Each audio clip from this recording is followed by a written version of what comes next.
सेवकाई के लिए अपने जीवन को समर्पित किया, और ये जो यीशु मसीह का भाई है उसने इस पत्री को लिखा है। आप सोच सकते हैं कि कितना ऑथेंटिकेटेड ये पत्री है और किस तरह से लिखा गया है ना।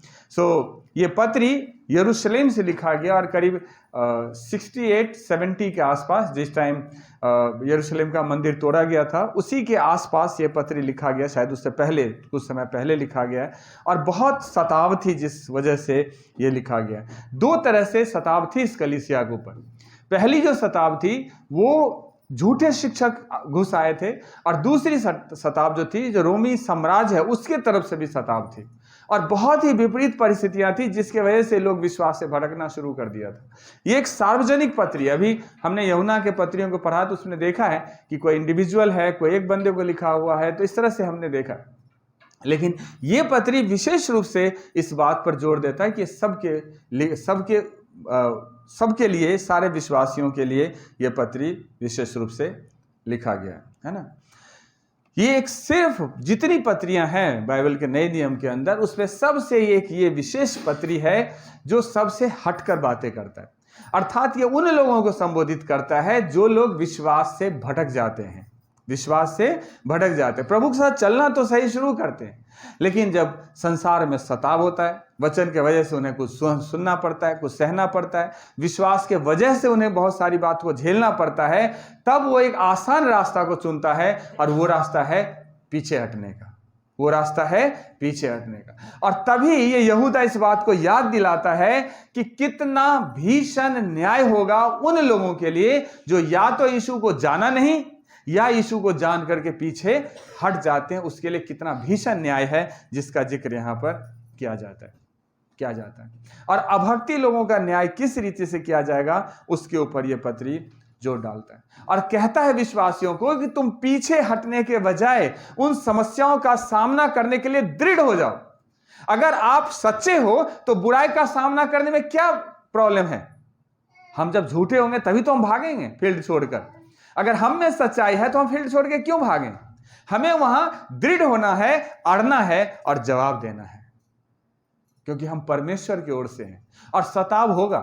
यीशु को छोड़ा नहीं छोड़ा, तो आप जब यीशु के पीछे चलने वाले हैं तो आपको कैसे छोड़ा जाएगा? यीशु को अपने घर के लोगों ने सताया, यीशु को अपने समाज के लोगों ने सताया, यीशु जिस मंदिर में जाते थे, जिस आराधनालय में जाते थे प्रचार करने, वहां के लोगों ने सताया, और भी बहुत सारे लोगों ने सताया। लेकिन क्या यीशु फील्ड छोड़कर भाग गए? यीशु सच्चे थे, उनका सामना किया। और हमारे भी जीवन में इस तरह के बहुत सारे लांछन लग सकता है, बहुत सारी परेशानियां आ सकती है, बहुत सारे दुख तकलीफों का सामना करना पड़ सकता है, और इसलिए वो आसान रास्ता चुनने के बजाय हम उसका सामना करें। और जब हम सामना करेंगे तभी हम जयवंत हो सकते हैं, और पीछे हट जाएंगे तो फिर हमारे लिए न्याय रखा होगा जो बहुत ही भयंकर है, जिसकी बात हम लोग करेंगे। पहली बात जो है 3 और 4 पद में इस बात को लेकर के कहा जाता है कि सबसे पहले हमें अपने विश्वास को समझना है, हमें अपने भरोसे को समझना है कि हमने अपने प्रभु पर कैसा भरोसा रखा है, कैसा भरोसा रखा है। तीसरा पद कहता है कि हे प्रियो, जब मैं तुम्हें उस उद्धार के विषय में लिखने में अत्यंत परिश्रम से प्रयत्न कर रहा था, ध्यान सुनिए, उस उद्धार के विषय में अत्यंत परिश्रम से प्रयत्न कर रहा था। काफी मेहनत करके मैं इस बात को बताने की कोशिश करता हूं कि जिसमें हम सब सहभागी हैं, तो मैंने तुम्हें यह समझाना आवश्यक समझा कि उस विश्वास के लिए पूरा यत्न करो जो पवित्र लोगों को एक ही बार सौंपा गया है। परमेश्वर का वचन कहता है अगर कोई विश्वास से भटक जाए तो उसको फिर के लाना अनहोना है। हमें विश्वास एक बार सौंपा गया, हमें एक बार उस पर अगर दृढ़ हो गए तो हमें अंतिम सांस तक दृढ़ ही रहना है। हमें सामना करना पड़ सकता है, हमारे ऊपर बहुत सारे लांछन लग सकते हैं, हमारे ऊपर बहुत सारे आरोप लग सकते हैं, हमें झूठा साबित करने की कोशिश किया जा सकता है। आपको पता होना चाहिए, पौलुस जब कलीसिया में प्रचार करता है तो कलीसिया के लोग कहते हैं ये प्रेरित है ही नहीं। अब सोच सकते जो पौलुस कलीसिया की स्थापना करता है, जो पौलुस उतना दुख सहता है, कहता है कि 5 बार मैंने कोरे खाए, 39 कोरे खाए। रोमियो घास से पता नहीं कितने बार पिटाई खाया। कहां मैंने कभी जंगली जानवरों से, कभी अपनों से, कभी दूसरों से इतना दुख सहा, इतना कष्ट झेला। और बाइबल कहता है कि जितने भी सेवक हुए उसमें सबसे ज्यादा अगर उत्साह वाला और मेहनत करने वाला था तो पौलुस था। लेकिन उसके बावजूद कलीसिया के लोग ये मानने से इनकार कर देता है कि ये परमेश्वर का सेवक है। अब सोच सकते हो उसके लिए कितनी बड़ी चैलेंज थी। तो क्या पौलुस फील्ड छोड़ के भाग गया? अड़ा रहा ना, जवाब दिया ना। और हमारे लिए भी जरूरत है, जब हमारे ऊपर इस तरह के आरोप लगते हैं, हमारे एंगेस्ट में लोग खड़े होते हैं, तो हमें भी वहां डट करके उसका क्या करना है? सामना। और ये आप तब करेंगे जब पहले आप अपने विश्वास को जांचेंगे, अपने विश्वास को परखेंगे कि वो विश्वास जो हमें सौंपा गया है हम उसमें पहले ही दृढ़ हो जाएं, मजबूत हो जाएं। चौथा पद कहता है, क्योंकि कितने ऐसे मनुष्य चुपके से आ मिले हैं। ध्यान सुनिए, कितने ऐसे मनुष्य चुपके से आ मिले हैं जिनके इस दंड का वर्णन पुराने समय में पहले ही से लिखा गया है। वे भक्तिहीन हैं और हमारे परमेश्वर के अनुग्रह को लुचपन में बदल डालते हैं और हमारे अद्वैत स्वामी और प्रभु यीशु मसीह का इनकार करते हैं। कैसे आप परमेश्वर का इनकार कर सकते हैं? जब आप परमेश्वर के वचन पर विश्वास नहीं करते। आप परमेश्वर का इनकार करते हैं जब आप उसके वादा पर भरोसा नहीं रखते। आप परमेश्वर का इनकार करते हैं जब आप उसके उस प्रभुता पर भरोसा नहीं करते। कोई जरूरी नहीं है कि आप मुंह से कहेंगे मैं यीशु मसीह का इनकार करता हूं तभी होगा। अगर आपने बाइबल में किए हुए वादा पर आपका भरोसा नहीं है, बाइबल के वचन पर आपका भरोसा नहीं है, उसके प्रेम पर आपका भरोसा नहीं है, तो भी आप उसका इनकार करते हैं। और ऐसे लोग चुपके से आके मिल जाते हैं, जो नाम तो यीशु का लेता है, काम किसी और का करता है। चलता तो यीशु के साथ है, लेकिन सोचता किसी और के लिए है। अब बहुत अच्छा उदाहरण है यहूदा इस्करियोती का। यीशु मसीह के साथ रहा, सेवकाई किया यीशु मसीह के साथ, दुष्टात्मा निकाला, दिन रात यीशु के साथ प्रार्थना में लगा रहा, लेकिन लास्ट में पैसे के लोभ में आकर के यीशु मसीह को ही बेच डाला। क्या वो भी तो एक सेवक था? वो भी तो यीशु के पीछे चलने वाला था। संसार उसे भी तो मानता था यीशु का चेला है, लेकिन उसका नीयत साफ नहीं था, चुपके से आके मिला था, जिसके वजह से यह हालत हुआ कि अपने गुरु को ही बेच दिया। आप क्या सोचते हैं कि आज के डेट में यहूदा इस्करियोती चर्च में नहीं पाए जाते?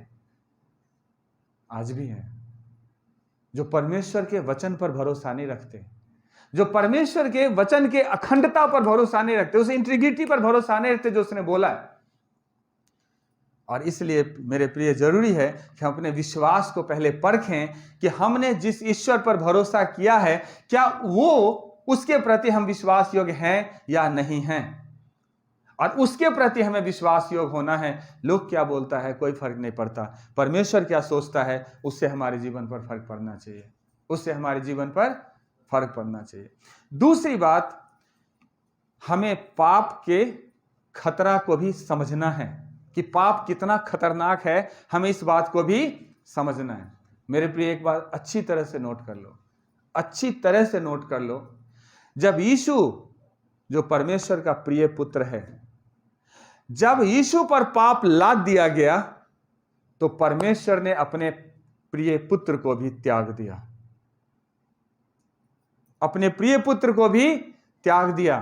तो हम और आप, वो भाषा हम कहते हैं हम किस खेत की मूली हैं। पाप के आने से जब परमेश्वर अपने इकलौते पुत्र को त्याग सकता है, तो अगर हमारे जीवन में पाप है तो क्या हमें परमेश्वर गला लगा के रखेगा? यह सच है कि पाप के दशा में ही परमेश्वर ने हमें चुन करके लाया, लेकिन यह सच नहीं है कि आप पाप में रहें और परमेश्वर आपके साथ बना रहे। पाप से इसलिए निकाला कि आप पाप को छोड़ दो और परमेश्वर के साथ जीवन को बिताओ। पाप से इसलिए नहीं निकाला कि पाप को आप जेब में लेकर के परमेश्वर के साथ हाथ मिला के चलो, ये कभी भी संभव नहीं हो सकता है। सो पाप बहुत ही खतरनाक है और हमें इन बातों को समझना जरूरी है। यहाँ कई सारे उदाहरण देकर आपको 5 से 10 तक समझाया गया है, मैं थोड़े थोड़े में उसको बताने की कोशिश करूंगा। 5वें पद में आप देखेंगे अविश्वास का खतरा क्या है। पर यद्यपि तुम सब बात, क्या लिखा है, पर यद्यपि तुम सब बात एक बार जान चुके हो, तो भी मैं तुम्हें इस बात की सुधि दिलाना चाहता हूं कि प्रभु ने एक कुल को मिस्र देश से छुड़ाने के बाद विश्वास न लाने वाले को नाश कर दिया। विश्वास न लाने वाले को नाश कर दिया। जिस इजरायलियों को मिस्र देश से छुड़ा के लाया, जिस इजरायलियों के लिए लाल सागर को दो भाग कर दिया, जिस इजरायलियों के लिए पत्थर में से पानी निकाल दिया, जिस इजरायली के लिए वो दिन में बादल बनता और रात में आग का खंभा बनता था, जिस इजरायलियों को आकाश की भोजन खिलाया करता था, और उन इजरायलियों ने यीशु पर विश्वास नहीं किया, रिजल्ट ये हुआ सबको सांप काट लिया, सब मर गए। किसी को दुश्मन ने नाश कर दिया, किसी को सांप ने काट कर नाश कर दिया।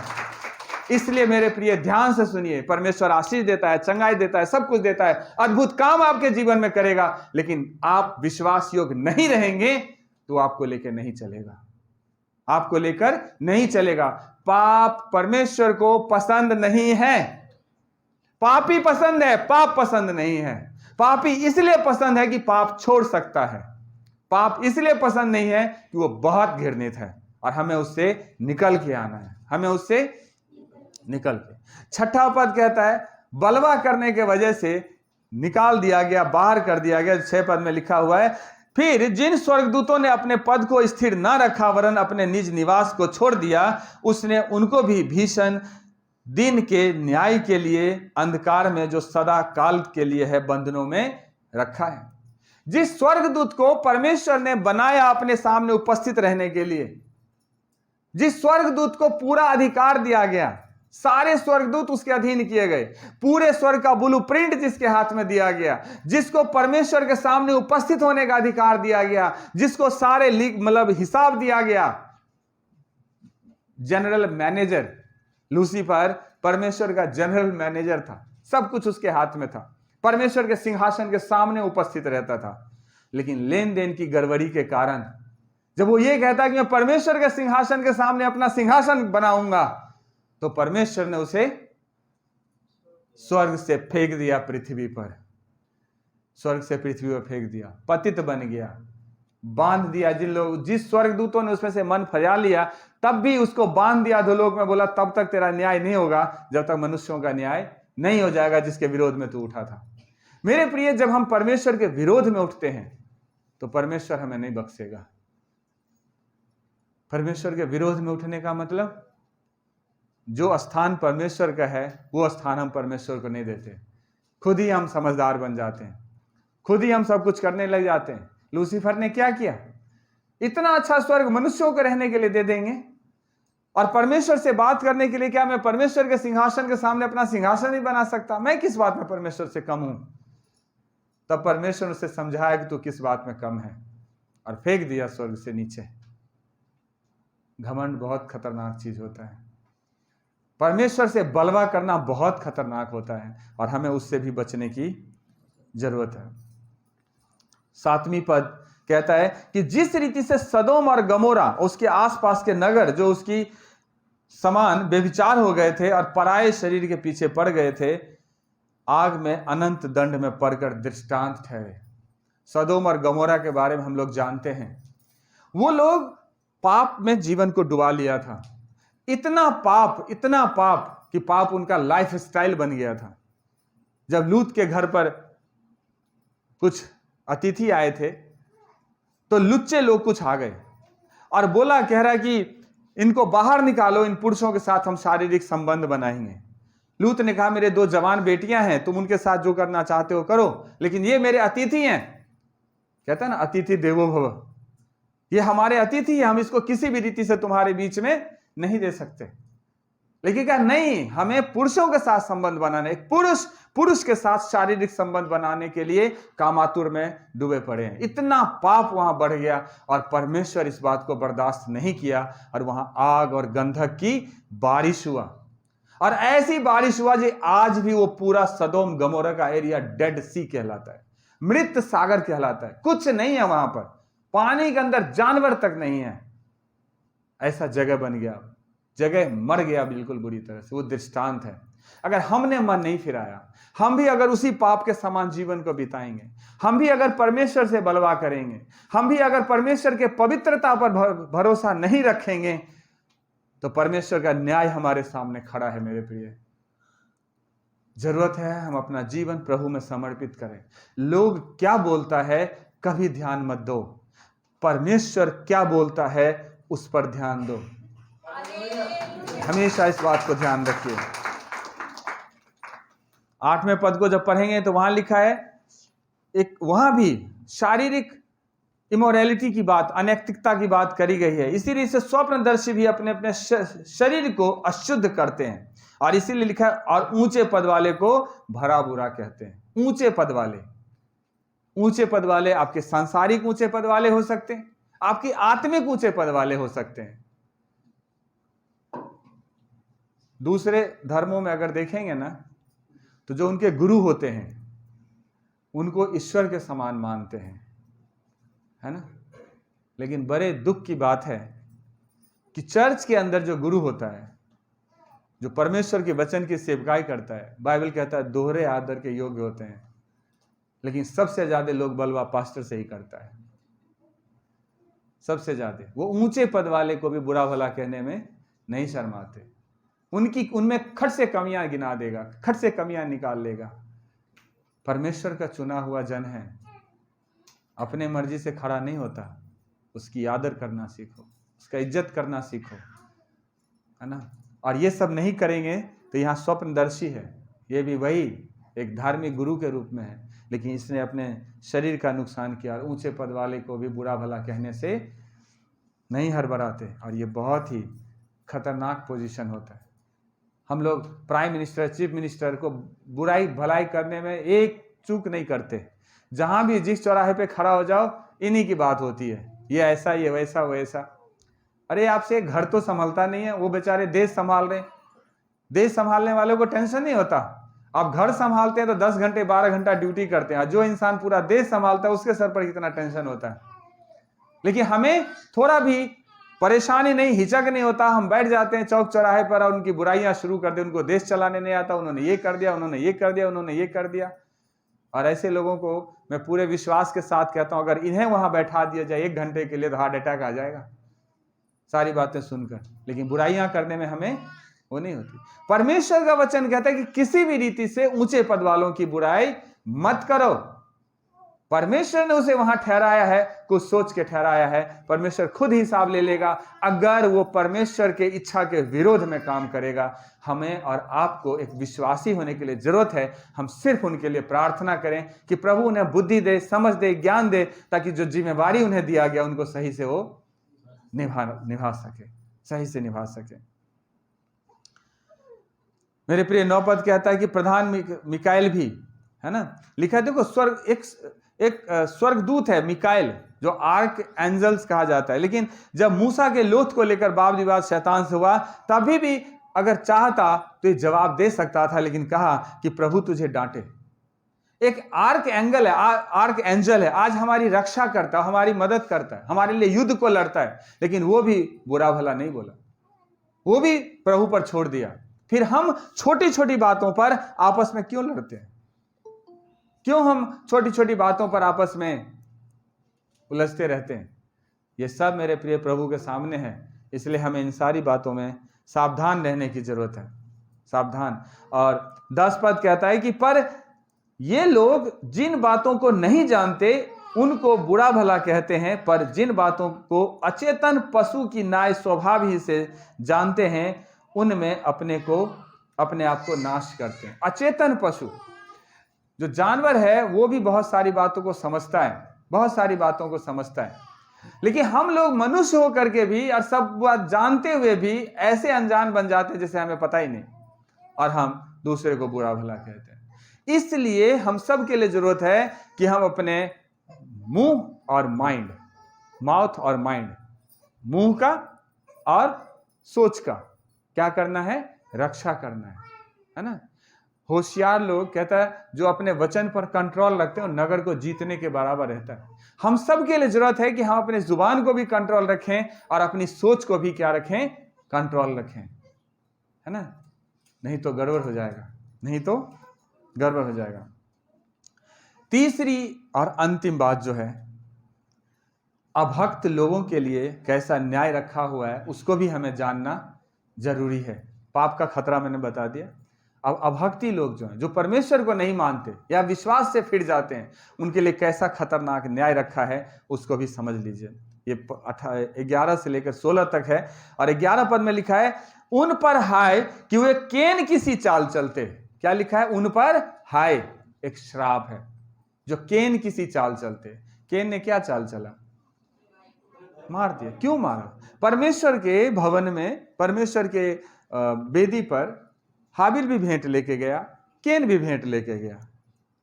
परमेश्वर ने हाबिल के भेंट को ग्रहण किया, केन के भेंट को ग्रहण नहीं किया।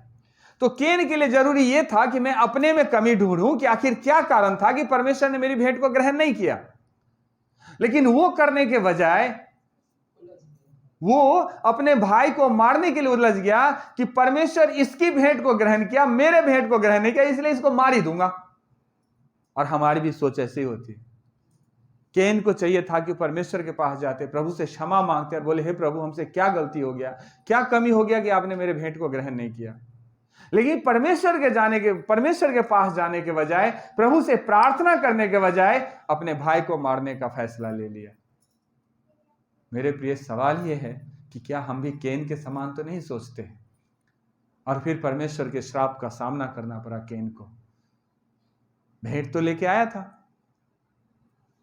बुरा काम तो नहीं किया, उससे पहले उसने कोई मर्डर भी नहीं किया था, लेकिन परमेश्वर ने उस भेंट को ग्रहण नहीं किया। क्यों? क्योंकि परमेश्वर ने बोला, अगर तेरा मन सीधा हो तो तुम्हारा भेंट क्यों नहीं ग्रहण किया जाएगा। लेकिन तुम्हारा मन सीधा नहीं है, मन सीधा नहीं। दूसरा उदाहरण दिया है, मजदूरी के लिए बिलाम के नाय भ्रष्ट हो गए। अब बिलाम की जो कहानी है बड़े ही रोचक कहानी है, बहुत दिनों के बाद मुझे समझ में आया। बिलाम हर बात में कहता है कि मैं तो परमेश्वर की बात को मानूंगा, जो परमेश्वर कहेगा वही करूंगा, लेकिन मन में यह बात रखा है कि जो माल आता है आने दो, जो माल आता है आने दो। पहले बार प्रार्थना करने गया, बोला देख परमेश्वर कहता है कि मैं इजरायलियों को श्राप नहीं दूं, भैया मैं तेरा काम नहीं करूंगा। बालाक फिर अपने लोगों को भेजा, बोला मैं तेरे को इतना सोना चांदी धन दौलत दूंगा, तेरे 7 पीढ़ी तक बैठकर खाएंगे, कम नहीं पड़ेगा। तो क्या, अच्छा एक काम कर, तू बैठ के थोड़ा आराम कर, मैं फिर से प्रभु के पास जाता हूं। जब प्रभु ने एक बार बोल दिया तुझे नहीं जाना है, तो क्या दोबारा जाना चाहिए प्रभु के पास? लेकिन गया। प्रभु माल बहुत आ गया, थोड़ा आप अपना विचार बदल लीजिए, अपना विचार बदल लीजिए। आती हुई लक्ष्मी को कौन भगाता है? और दोबारा गया, तब प्रभु भी कहता ठीक है तू जा, लेकिन जो मैं कहूंगा तू वही करेगा। ध्यान सुनना, बालाक को कह रहा है मैं कुछ नहीं लूंगा, जो परमेश्वर कहेगा मैं वो करूंगा, लेकिन 3 बार श्राप देने के लिए पहुंचा है।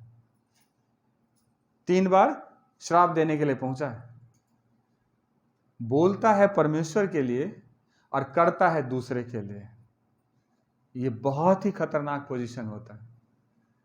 मुंह से तो हम परमेश्वर की बात करते हैं, लेकिन चाल चलन से हम दुष्ट के साथ मिले रहते हैं। ये बहुत ही खतरनाक होता है। और लास्ट में अगर आप पढ़ेंगे तो बिलाम मार दिया गया था, कुछ ही दिनों के बाद लड़ाई में मारा गया। वो भ्रष्ट मजदूरी के वजह से उसके ऊपर श्राप आ गया। इजरायली को तो परमेश्वर ने बचा लिया, कहा कि ये तो आशीष के लिए बुलाए हुए खानदान है, तो इस पर आशीष ही आएगी। जब वो श्राप देने लगा, परमेश्वर उसकी जीव को ही ऐंठ दिया, क्योंकि परमेश्वर हमारे साथ है, वो हमारी रक्षा करता, हमें बचा लेता है। लेकिन वो नहीं बच पाया जो परमेश्वर के विरोध में, परमेश्वर के लोगों के विरोध में उठा था। ध्यान रखना है, कहीं इस कैटेगरी में तो हम नहीं है। और तीसरा एक और उदाहरण इसी पद में है, कोरह के समान विरोध करके नाश हुए। कोरह एक लेवी वंश से आता है, और परमेश्वर ने धूप जलाने का अधिकार हारून को दिया था। धूप जलाने का अधिकार हारून को दिया था। कोरह भी लेवी वंश से। कोरह कहता है कि ये क्या बात हुई कि इस मंडली में जो है सब पवित्र है, सबसे परमेश्वर, सब परमेश्वर को देखता है। ये क्या बात हुई कि परमेश्वर की सेवा सिर्फ हारून करेगा या मूसा करेगा? हम क्यों नहीं कर सकते? हम भी करेंगे। मूसा ने कहा कि भाई परमेश्वर ने हारून को चुना है तो हारून करेगा। बोला नहीं हम भी करेंगे। बोला ठीक है, तू भी करेगा ना, तो तू अपने लोगों को लेकर के जाना वेदी पर धूप जलाने के लिए। तो खुद गया और रूबेन वंशी 3 और को साथ ले गया, और उसके साथ बहुत सारे तकरीबन 250 लोगों को ले गया धूप जलाने के लिए, सबको ले गया। परमेश्वर की ओर से नहीं था, लेकिन अपनी मर्जी से चल दिया सेवकाई के लिए, अपनी मर्जी से। और रिजल्ट ये हुआ, जमीन फटी और सब के सब उसमें दफन हो गए। जब परमेश्वर की बुलाहट नहीं है तो परमेश्वर के विरोध में आप कैसे खड़े हो सकते हैं? यही काम किया था मूसा के बहन ने, मरियम ने, कि कोई जरूरी है कि परमेश्वर सिर्फ मूसा की ही सुनेगा और मूसा ही परमेश्वर की सुनेगा? क्या हम नहीं सुन सकते, हम नहीं सेवा कर सकते? और अपनी मर्जी से खड़ा हो गया। और हम सब मेरे प्रिय जानते हो कि उसके शरीर में क्या हो गया था, याद है किसी को? मरियम को पूरा शरीर कोढ़ से भर गया था और 7 दिन तक उसे तंबू से बाहर रहना पड़ा था, दूसरे अलग अलग रखा गया था उसे। इसलिए जरूरत है, परमेश्वर की सेवकाई मजाक नहीं होता। परमेश्वर की सेवकाई के लिए जो चुना हुआ है वो यूं ही नहीं चुना गया है, लेकिन जो चुना गया उसका आदर करना तो सीखो। अगर आपकी बुलाहट है तो परमेश्वर आपको लेकर के चलेगा, और अपनी तरफ से बुलाहट है तब तो फिर गड़बड़ है। वो परमेश्वर युगान युग एक सा है, वो बदलता नहीं है। और कोरह भी बलवा किया परमेश्वर के विरोध में, और रिजल्ट क्या हुआ? सब के सब नाश हो गए। जो धूप लेकर गया था, परमेश्वर ने उस धूप को पवित्र समझकर परमेश्वर के भवन के इस्तेमाल के लिए तो इस्तेमाल कर लिया, लेकिन जो धूप लेकर के गया और परमेश्वर की ओर से नहीं था, वो सब जमीन में दफन हो गए जिंदा ही। इसलिए मेरे प्रिय, परमेश्वर की सुनना जरूरी है, परमेश्वर की सुनना जरूरी है। सो परमेश्वर न्याय करता है जब हम गलत करते हैं, चाहे वो गलत बालाक के समान करो, चाहे गलत कैन के समान करो, चाहे गलत कोरह के समान करो, परमेश्वर न्याय करता है। न्याय का जो दूसरा कारण है वह धूर्तता। धूर्तता जो 12 और 13 पद में लिखा हुआ है, ये तुम्हारी प्रेम सभाओं में तुम्हारे साथ खाते पीते समुद्र में छिपी हुई चट्टान सरीखे हैं, और बेधड़क अपना ही पेट भरने वाले रखवाले हैं। वे निर्जल बादल हैं जिन्हें हवा उड़ा ले जाती है, और पतझड़ के निष्फल पेड़ हैं जो 2 बार मर चुके हैं और जड़ से उखड़ गए हैं। जो झूठे शिक्षक हैं या झूठे लोग हैं, वो कहीं से ट्रांसपोर्ट होकर नहीं आते, वो चुपके से घुसे हुए लोग होते हैं, है ना। एक दिन मैं सोच रहा था यहूदा इस्करियोती के बारे में। प्रभु के साथ रहा, प्रभु के साथ प्रार्थना किया, प्रभु की शिक्षा को सुना, प्रभु की तरह सेवकाई शुरू करी। उसके हाथ से भी दुष्ट आत्मा निकला होगा, उसके हाथ से भी लोग चंगे हुए होंगे, उसके हाथ से भी लोग आशीष पाए हुए होंगे। यीशु के साथ बैठकर खाता पीता होगा, और लास्ट में पैसे के लोभ में आकर यीशु को ही बेच डाला, यीशु को ही बेच डाला। कुछ ऐसे बिना बुलाए हुए सेवक भी आ मिलते हैं जो सिर्फ अपने पेट के लिए आते हैं, सिर्फ अपने पेट के लिए आते हैं, और धूर्तता की बातें करते हैं। धूर्तता की बातें जानते हो कैसे होता है? बड़े प्यार से बात होती है, अपना बना के बात होता है। कभी अगर किसी का, ईश्वर न करे, ट्रेन में बैठे हुए किसी का पॉकेट कटा हो तो उनको अनुभव हुआ होगा। जो पॉकेट काटता है ना, हाँ, वो कभी भी आपको ऐसा एहसास नहीं होने देगा कि आपसे लड़ने झगड़ने वाली बात नहीं होगा। भाई बहन चाचा ताऊ कह के आपके पास बैठेगा, प्यार से आपसे बातचीत करेगा, और थोड़ी देर में आपसे ऐसा घुल मिल जाएगा कि लगेगा इससे प्यारा तो मेरा कोई और है ही नहीं। बहुत अच्छा, परमेश्वर का धन्यवाद हो कि बहुत अच्छा एक यात्री मुझे ट्रेन में मिल गया, और आप रिलैक्स हो जाते हैं, और आपके रिलैक्स में ही वो आपका रिलैक्स लेके चला जाता है। और फिर जीवन भर रिलैक्स नहीं होने देता। मेरे प्रिय, वहां सावधान होने की जरूरत है, वहां सावधान होने की जरूरत है, नहीं तो सब कुछ गड़बड़ हो जाएगा। वो लिखा है, वो अपना ही पेट भरने वाले रखवाले होते हैं। रखवाला शब्द पास्टर के लिए इस्तेमाल हुआ है। ऐसे सेवक जो सिर्फ अपने लिए सोचता है बहुत खतरनाक होता है, बहुत खतरनाक होता है। लिखा, ये समुद्र के प्रचंड हिलकोरे हैं जो अपनी लज्जा का फेन उछालते हैं और डबाडोल तारे हैं जिनके लिए सदा काल तक घोर अंधकार रखा हुआ है। हो सकता है शुरू में सेवकाई अच्छा चल जाए, हो सकता है शुरू में सब कुछ ठीक ठीक चले, लेकिन यहां वचन में लिखा है सदा काल तक घोर अंधकार रखा गया है। विनाश निश्चित है, विनाश निश्चित है। इसलिए हमें इस बात को भी समझना बहुत ज्यादा जरूरी है कि झूठे शिक्षक का सेंटर क्या है। वो यीशु का प्रचार करता है या खुद अपना प्रचार करता है? वो यीशु की बड़ाई करता है या खुद अपनी बड़ाई करता है? वो यीशु के राज्य के लिए मेहनत करता है या खुद अपने राज्य के लिए मेहनत करता है? ये हमें सोचना है। नहीं सोचेंगे तो पता चला उस लपेटे में हम भी आ गए और न्याय के दिन जैसे कोरह के साथ साथ देने वाले सब के सब पृथ्वी के अंदर जीवित ही दफन हो गए, कहीं उस झूठे के साथ चलते चलते हम भी वो ना हो जाए। तो हमें बड़े ही सतर्कता के साथ, विश्वास योग्यता के साथ सिर्फ और सिर्फ प्रभु यीशु मसीह को देखना है।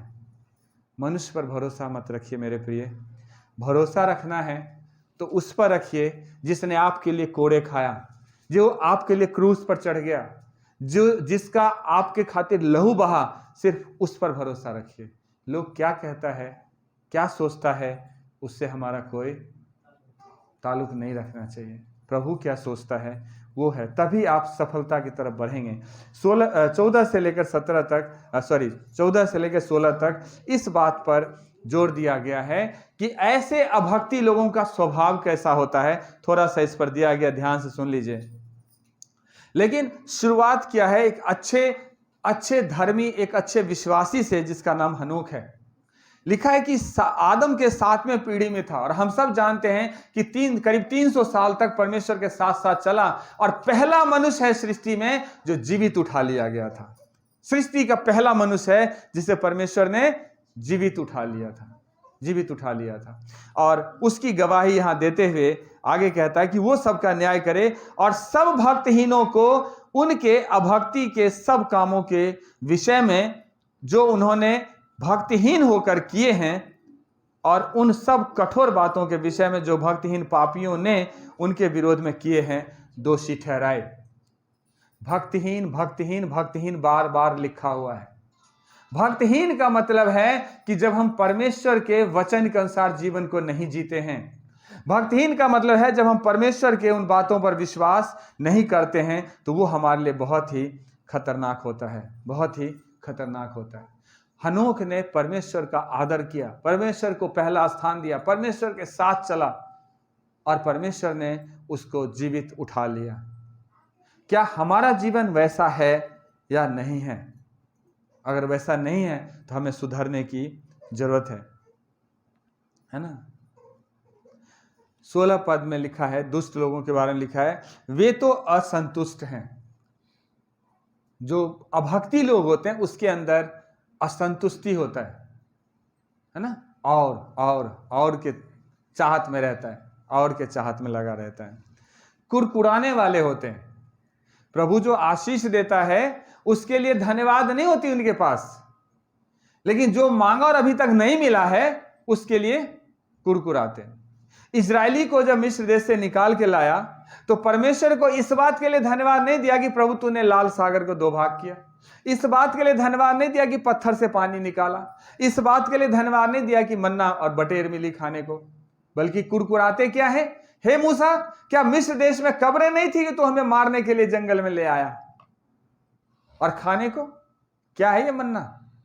अरे हम मिस्र देश में रहते थे, गाली ही तो सुनते थे, गुलामी ही तो करते थे, लेकिन शाम के टाइम उस हांडी के पास खड़े होकर मनचाहा लेग पीस निकालते थे, है ना, और प्याज और ककड़ी के साथ बड़े ही चाव से उसे खाते थे,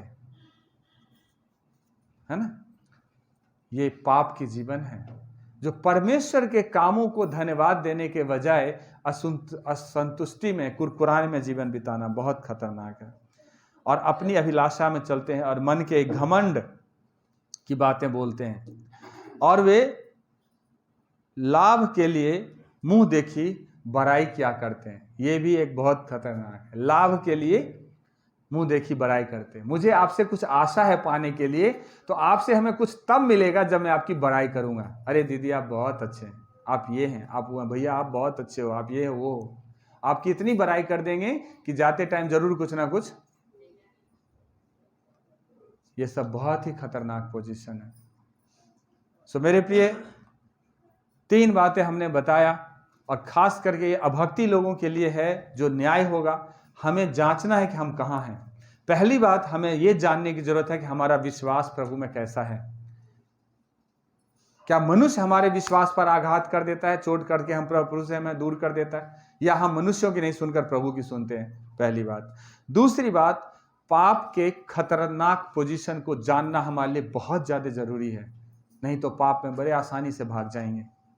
और तीसरी बात बताया कि अगर हम प्रभु से दूर जाते हैं या प्रभु पर विश्वास नहीं करते हैं, तो बहुत ही खतरनाक न्याय हमारे लिए रखा हुआ है, जिसका सामना करना हमारे लिए बहुत ही मुश्किल हो जाएगा। इसलिए मेरे प्रिय, जरूरी है परमेश्वर के वचन पर ध्यान लगाओ, मन लगाओ,